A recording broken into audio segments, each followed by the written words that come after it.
So, as we're learning, there can be a lot to manage at university. Your time, new systems, and different ways of thinking and communicating.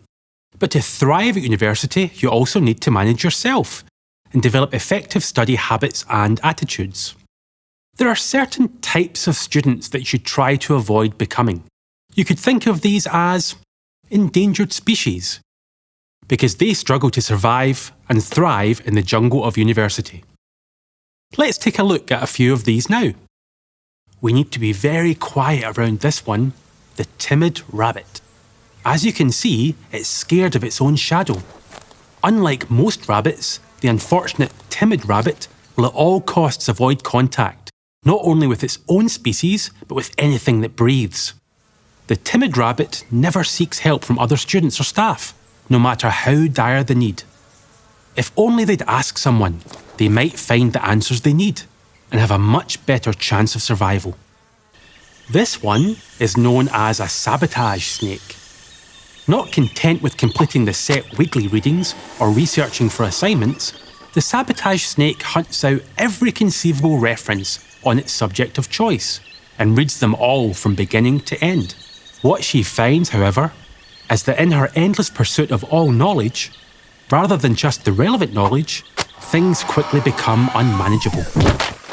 It would be a much better strategy to focus and limit her reading. However tempting it might be to research, well, everything.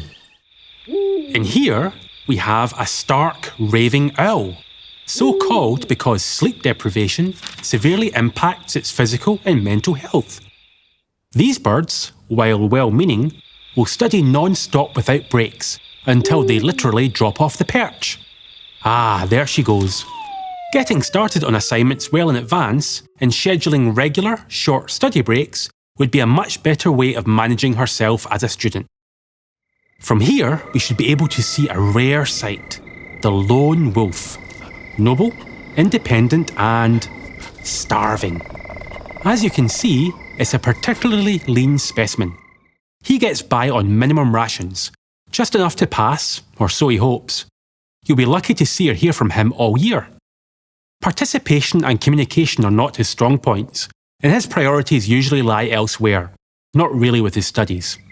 He would get a lot more out of uni and be better placed to succeed in his courses if he was willing to hunt with others in the scholastic jungle, at least some of the time. Well, you can see why they're endangered. But then, I must admit, there's a little of the stark raving owl in me, and maybe a touch of the sabotage snake as well.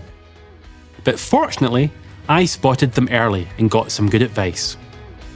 If you recognise any of these critters lurking inside you, don't despair. Recognising them is the first step to change. Seeking help and advice on better study habits is the second, and actually committing to change?